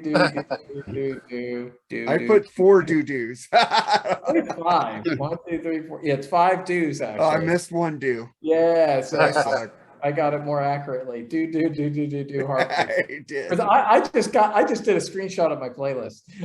But awesome fucking song. To me, this, like Give Me Shelter, it's one of those, one of the hits that I never get burned out on. It's just so badass. And it's both funky, in the verses, kind of like a blaxploitation film, but then it's hard rocking in the chorus. And Stones also did a great thing where like they can have horns but not sound wimpy, Yeah. Like horns come in and they still sound badass, and mixed vocals, and Mick Taylor's fucking guitar solo. Yeah. Amazing. And that's the thing. Nothing against Ron Wood or Brian Jones, but you don't think a guitar solo so much with them, if you know what I mean. Mick Taylor is really the only guitarist that's in the Stones where you actually think of his solos. If you Yeah, know. I don't even know if Ron would play solos. But they're kind of rootsy kind of solos, Rhythmic, yeah. like slides and stuff Yeah. that you just don't think about. Like he did a lot of like Rod Stewart and stuff. But like Mick Taylor's the only guy who was like a proper electric guitarist, like lead guitarist, where he did like these melodic kind of solos that would stick in your brain, And it's another great one. But yeah, it's amazing. Do Heartbreaker. Love it. Second to last track on my album. So what's your second to last track, Charles? My second to last track is up, like I said at the beginning, the first Rolling Stones album I was aware of, Living and Breathing. The title track off Emotional Rescue. I think it's just a funky R&B song. Bass line played by Ron Wood. Again, not Bill Wyman. Bass pretty prominent in the song. I've always loved the song. It reminds me of that album that summer. So Emotional Rescue, next to last on my album. What's Great yours, song. Jerry? Great song. We talked about this one earlier. I think Mark picked it. Shattered off Some Girls, man. Great fucking song. You guys all picked Staple that. on the radio. Yeah. Some Girls, man. Another great. Man, it's not a fuck. I knew one of you guys would have picked picked that song, but I picked it because I had to. I love that song. I can't. Well, I gotta be again, honest. it was either that or Brown Sugar. I love Brown Sugar, but I don't know. I'm surprised none of you guys picked Brown Sugar because I was thinking that too. Yeah. Because But anyway, that was my number. Was it number 4? yeah, number 4. And then my number 4 is Play with Fire. Oh. Fucking don't you play They're all with- great songs. What are you gonna say? Yeah, because you're playing with fire. I played that on the Freeform Rock show, and freaking Mark Daly goes, "What the fuck is this?" I go, "It's Old Stones." He goes, "That rules." And I go, "Yeah, it does, man." He was all like happy when he heard that. I try to mix it up, man. I'll play a lot of metal, and James West always seems to come in on the show when I played a fucking shit ton of metal, and he comes in right when I play Duran Duran or Tears for Fears. What the fuck is this? I go, "You missed the first half, bitch." I was listening to you the other day. It was all metal and rock. Huh? When I was listening to you the other night, it was all Yeah, metal. you came in the first part of the show because I try to keep it rock, and in the middle I like bring in Tears for Fears, Psychedelic Furs, some Joy Division, Depeche Mode. I bring that in, and then at the end I just fucking rock it out. I just put that in the middle to balance it out a little bit. I don't like. And next week opening with Gary Sharon. Oh fuck So I yeah. definitely can be there for that part. But That's for Mark Daly, man. yeah. I know you're not there, so I put it in the beginning. I kind of, if I want to irritate you, I know where to put. You come in around like the 10 o'clock hour. Yeah. When I'm almost done, so I know where to put songs in to piss you off. So I didn't do it. You're welcome. But Mark knows how to treat his fans, man. yeah. Hey, you give me a song, dude. I was gonna play you Mr. Roboto, but you came in on the last 2 songs, and I'm not gonna add a song. I need to go to bed. So he requested Mr. Roboto, which is cool with me. That's right. But you Who weren't did? there. Me. I requested Heavy Metal Poisoning. That's the one that I gave that to you. You got heavy. Yeah, Metal you did. Poison. You did. Yeah. All right. I people come in. I got like 6 requests. I put them in. I take songs out to give you guys. You guys give me requests. I'll put it in, man. I'll take songs out I already picked. I don't give you requests, Mark. I want to hear what you have to play. So there you go. Should I want to ask, what Motorhead song should I play this week? If you're asking me, give me a second. Where's my pen? The Motorhead song you should play is I Don't Need Religion. Okay, what album is that off? Iron Fist. I have that one. Cool. Yeah, play that. Got it.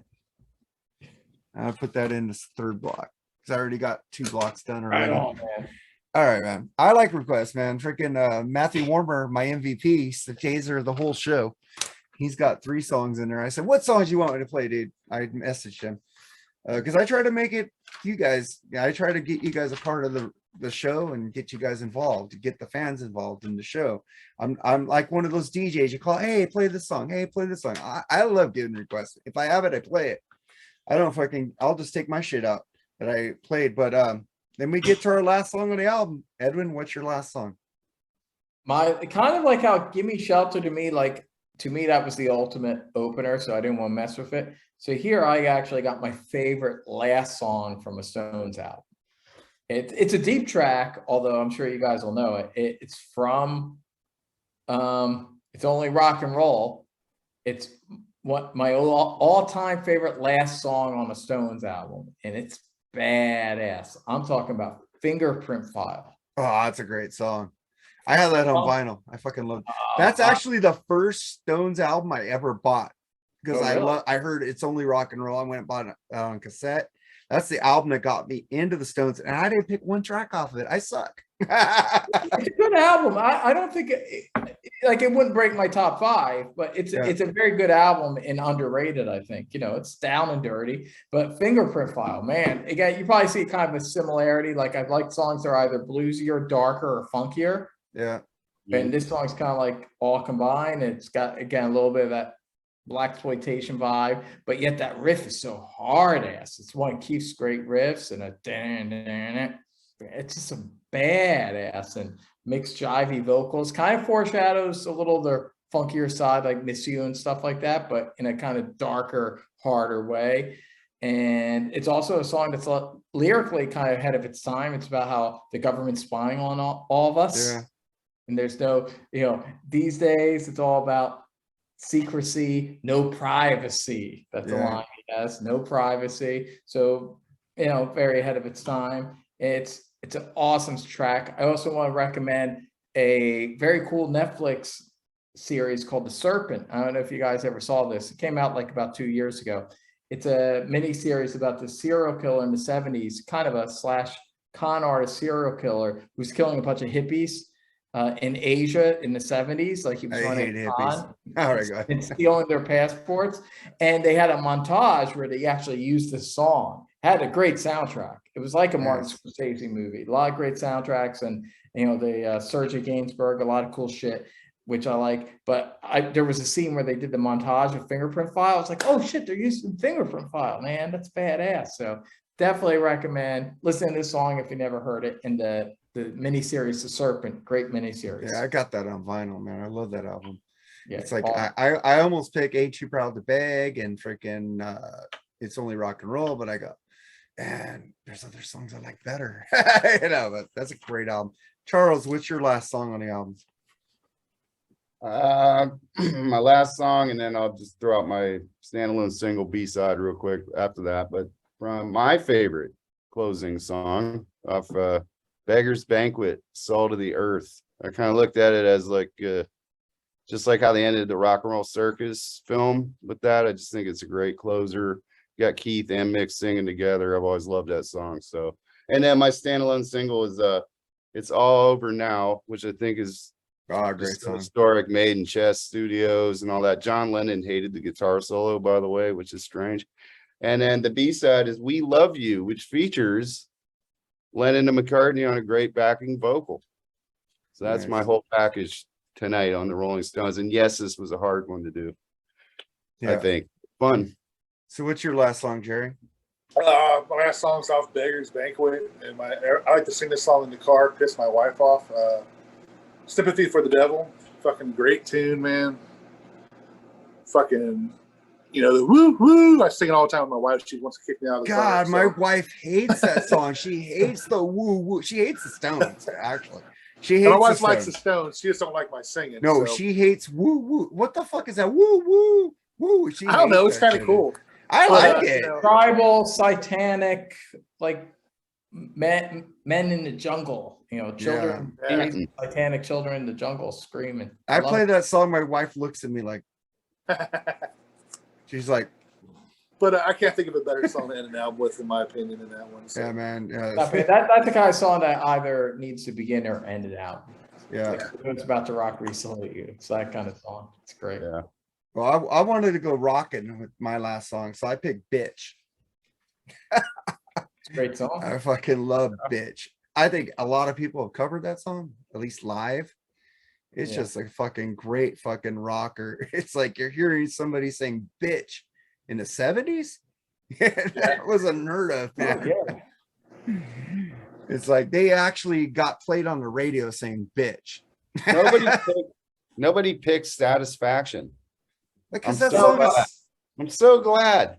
You know what I'm going to pick though right now, because I want to do one thing I didn't do that Charles did, because my 11th favorite song, the one that really 11th favorite song, but remember I picked that other song because it segued in. If I was just going purely what my 11th favorite song is, I actually, one of their biggest songs just missed my top 10. So I'm going to do my standalone single, and it's Jumpin' Jack Flash. I love Jumpin' Jack Flash. Yeah, it's just down and dirty. That rip one, the gas, yeah. rips, and I love it. And that was like the return to roots. This was the single right before Beggars Banquet, and that's like got them away from the psychedelia back to the blues. And I never get bored of this song. I love it, and it has a great B-side. If you've ever heard "Child of the Moon," it's kind of like similar to the Beatles' "Rain," which was also a great B-side. It's not quite as great as "Rain" in my opinion, but it has a kind of similar kind of vibe to it. It's kind of a trippy song, but rocking. And so I would go with Jumpin' Jack Flash with the B-side "Child of the Moon." Great standalone single to listen to alongside my fucking album, which by the way, I don't know if you guys did this, but I named my album. No. My album, the name of my album is Black Cat Coat. So there you go. Black Cat Coat. You should send it to Eric. Yeah, it might be. I'm gonna post it on the Rock All Over You page tomorrow. I'm gonna make a Spotify list because he listens to Spotify. So I'll make it on Spotify so he can listen to it. And maybe we can get Eric into the Stones. Dude, I would like to do like Sticky Fingers or Exile with Eric. It might be too much. I think mine might be. If he can't get into it with my compilation, I don't think he can ever get it. Well, if you guys gave a bonus track, mine would be Can't You Hear Me Knocking? Great track. I fucking love that song, man. I guess mine would be Let's Spend the Night Together. Let's Spend the Night Together. Let's Spend the Night Together. Yeah. Great song. Fucking great song, man. But that I think Ruby Tuesday was the B-side. Ruby Tuesday's good too, man. That was the B-side to that, right? That wasn't on an album, was it? Ruby Tuesday? Well, both of them were on the US version of Between the Buttons, but not the You guys know all the US and UK. I just know the US. I own them all. I'm pretty anal with that stuff. Well, both the Beatles and the Stones. The Beatles. The same thing with AC/DC. You guys all know the US. Yeah, I got the Australian versions. Yeah. But there's not as many. There's only a couple of those. But yeah. All right, man. You love a band. You want to. True. You want to hear all the different versions. And on streaming, if you use streaming, they have all the different albums. They got the English, they got the American ones too. So. I bought so much music, man. I'm just listening. Fucking, he just gave me the Little River Band greatest hits over here. This guy over here. Sometimes it's just nice. It's nice because if you're very used to listening to a certain version of the album, like growing up, for example, like I was very used to just the international high voltage. So listening to which is more the Australian TNT than it is the Australian high voltage, which is really a totally different album. But just listening to TNT, I kind of prefer it now. Just also like I kind of hear like Dirty Deeds, the international version's a little bit better, but I was a little burned out on that. Whereas the Australian version, I wasn't burned out on. So it's just a little different. So sometimes it makes an older album a little fresher to you. And it's like that, the Stones and the Beatles too. So yeah, I gotta start checking out these different versions of these albums. It's like I'm always pissed off that Japan always gets bonus tracks. I'm a big fan of I don't think it gets enough credit, but I prefer the US version of Rubber Soul. Because it opens with I've Just Seen a Face, which is one of my favorite Beatles songs. And it kind of just focuses more on the acoustic folky kind of songs, but I think that kind of gives it a kind of consistent cool vibe. Like, I just kind of like the vibe. I like Yesterday and Today. Yeah, I kind of like the way they separate it a little bit. I like Yesterday and Today as the song, and I kind of like the US Rubber Soul. The Butcher cover album, I like that one too.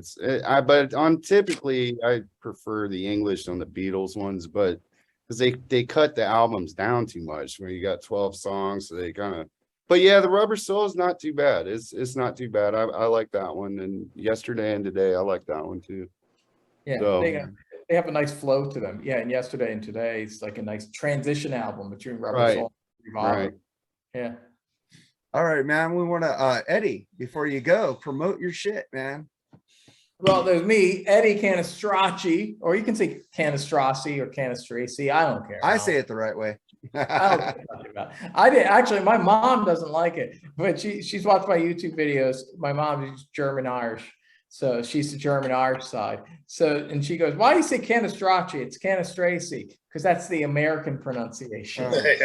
I'm going old school. I'm representing my Italian. I'm respecting my father, R.I.P., and my Italian heritage, and saying Cannistraci because that's the Italian way of saying it.